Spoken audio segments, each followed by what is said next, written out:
Greetings, YouTube.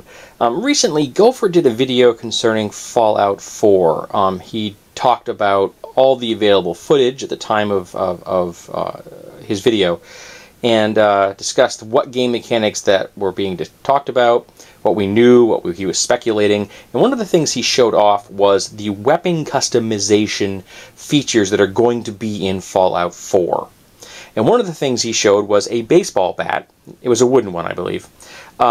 And then different options you can add to it. For example, barbed wire, metal flanges, and one of the things they had were dual saw blades. And I got thinking, well, I've got saw blades. I have the ability to produce one of these weapons.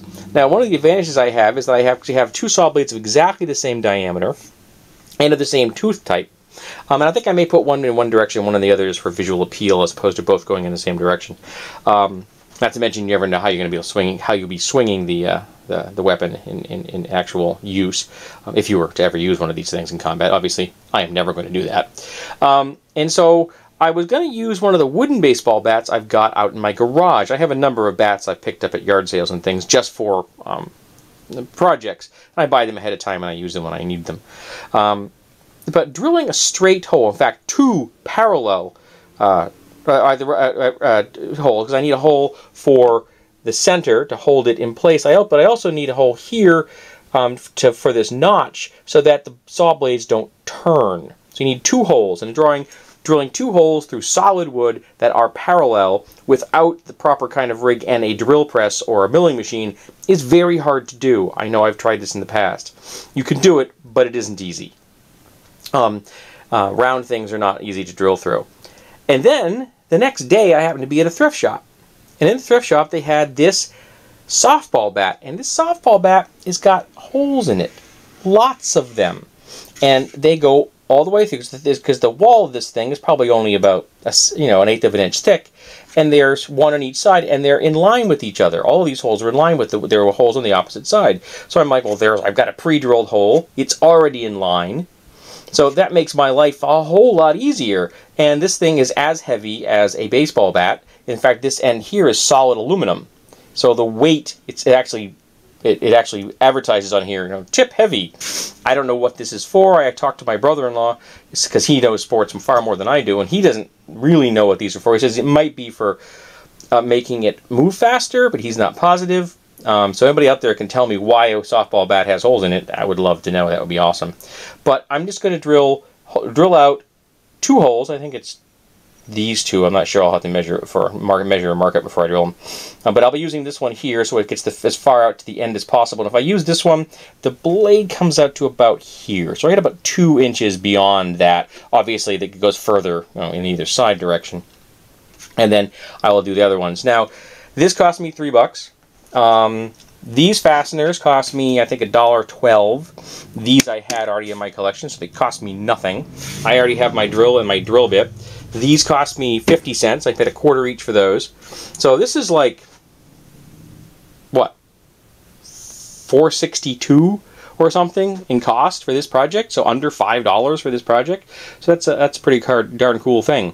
So next I'm going to do is I'm going to mark which holes I want to drill, obviously this one, and then whichever one down here that I need. And then I will drill out the 2 holes, and then I'll turn it over and drill out 2 holes. I'll show you what that looks like, and then we'll go on to final assembly. And here you go with 2 holes drilled through, and the bolts do fit in quite nicely. And you can see the aftermath, the little aluminum chips. And drilling through thin metal, while it seems very simple, when you get to the end and you're going to break through, because you're drilling on a curve, you go through one bit more than the other, so invariably your drill bit grabs the metal because it's not cutting through as it would on a flat piece of metal evenly, and the drill bit twists on you. It always happens. It's a pain in the butt. There's nothing you can do about it. It's just the way it is. So now I'm going to do a little bit of chip cleanup, and then I'll do the final assembly.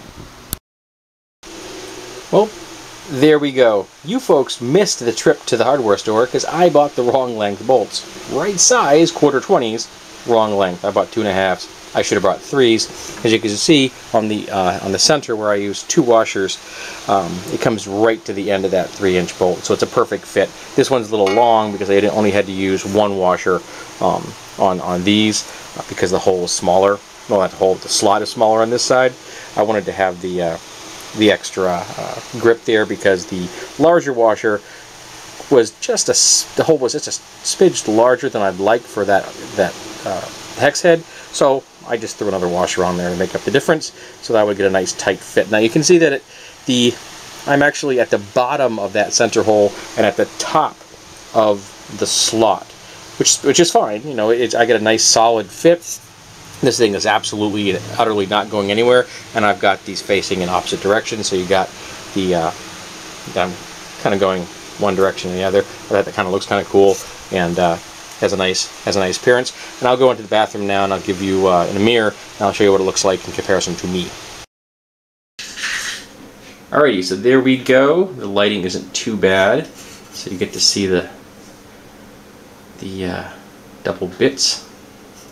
You're going in other directions, and you see it in relationship to me, so it's, you know, roughly the same size as my head, but a lot more edgy. So there you have it, folks. My very own Fallout 4 inspired double-bladed baseball bat.